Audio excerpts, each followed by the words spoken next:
When you think about blood drawing, what comes to mind? Pain. Taking a needle, going in, preparing a full area for your needle draw. Sticking my patients with needles. You know, a needle stick, you know, puncturing somebody. I hope it's not going to be a difficult stick. I hope, you know, they'll have something left. I hope that there's somewhere for me to draw from.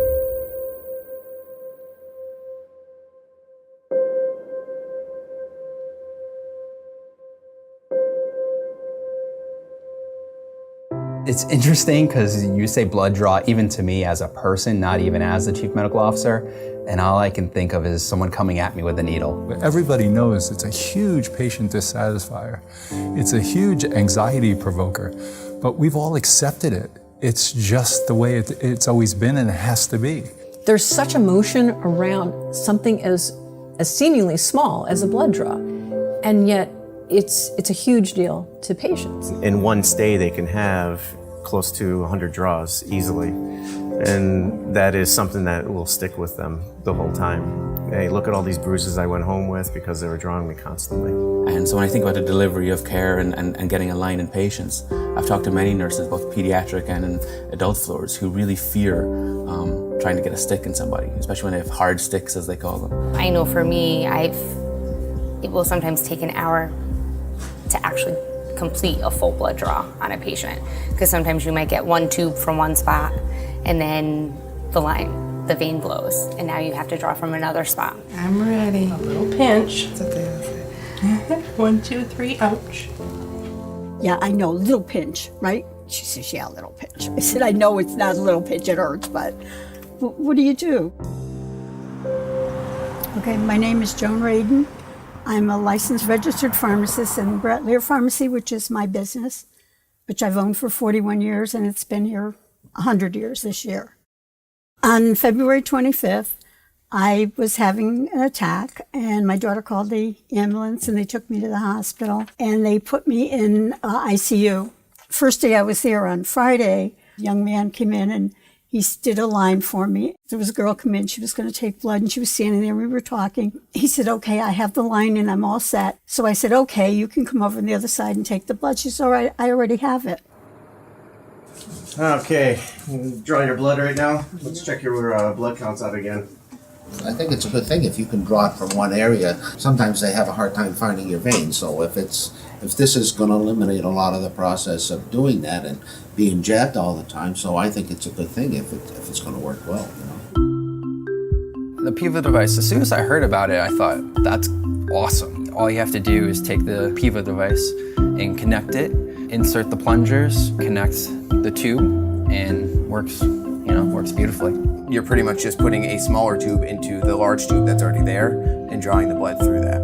I have a lot of experience with other physicians, and when I explain to them what this device does, they sort of look at me with this sort of grin and say, why didn't I think of that?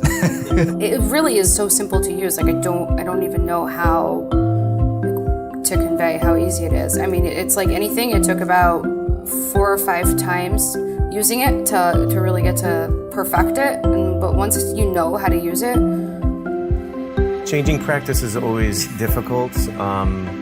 That's with anything. The standard way that's done, every time you go into a blood draw, you're worried about getting stuck with a needle. I actually had a needle stick injury right when I first started nursing, and I know I would get, a little bit of anxiety ever since. You decrease that potential by using a device that has no actual needles to it. But just to physically hold it and see how the mechanics of it were going to work, it was elegant in its simplicity, and it was that aha moment and say, this is it. It really will be revolutionary. Initially, I was a skeptic. I'll tell you, we've always learned that you do not draw blood from that IV. In here, a lot of times we do have central lines, we do have PICC lines, which is a peripherally inserted central catheter. We have peripheral IVs, we sometimes have arterial lines, which we can draw blood from. You know what? I would probably say that central lines in general have a tendency to have a higher infection rate than a peripheral line would. The peripheral IVs we haven't been able to draw blood from until now. I've had, for the 13 years that I've been here, patients all the time who say, well, I have this line in my arm. Why can't you use that? I don't understand. I think the major thing here, and probably the major selling point even to me, is the patient satisfaction aspect of it.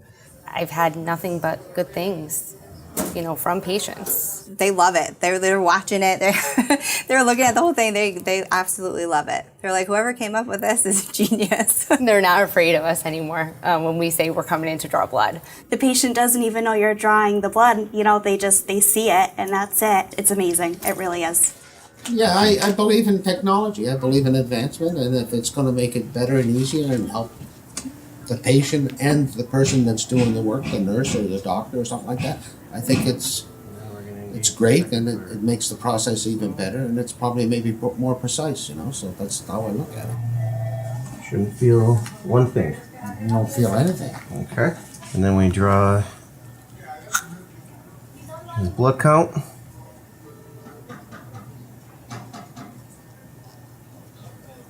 All set. Nice and easy.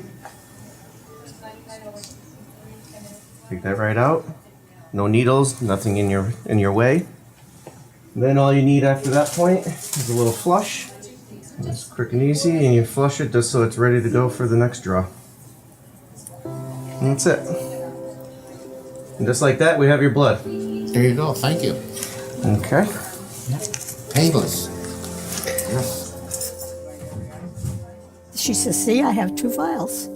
I said, oh my God. I said, you mean I'm not going to have any more little pinches? And she said, no, not right now. This is really looking at things from the patient's personal human experience and saying, what can we do to make this better? I think the part that's so disruptive about this is saying we're taking something that's been so baked in, so taken for granted for so long, and really challenging that at a higher level it's not a device to me.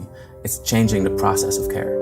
So the device is just a mechanism to make it happen. But what they're really doing is radically changing how we deliver healthcare.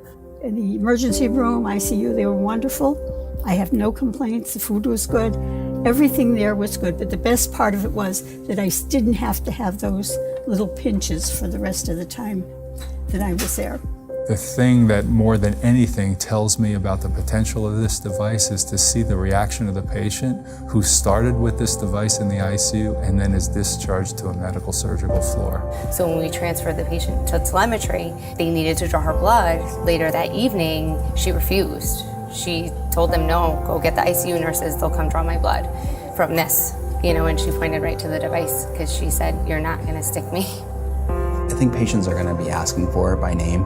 And I truly believe for the potential of the company, once patients become aware that this alternative is available, you will not be able to keep it away from them. For me, the actual delivery of this tool or device is a term I use, which isn't very fancy, is a no-brainer. I mean, how could you not want this as a replacement to the current process when it makes a better experience for the person laying in the bed who's already suffering? As a healthcare executive, I'd sit there and go, how can you consciously not use this? It's less about should people use this, will people use this. It's if we really know that it creates that level of change for a patient, that level of change for a staff member, how could we ever afford not to do this in good faith moving forward?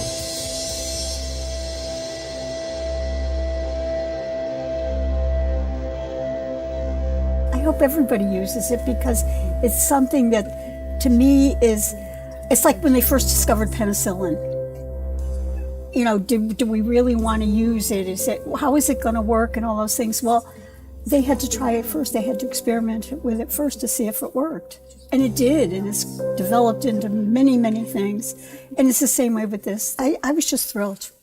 I really was thrilled.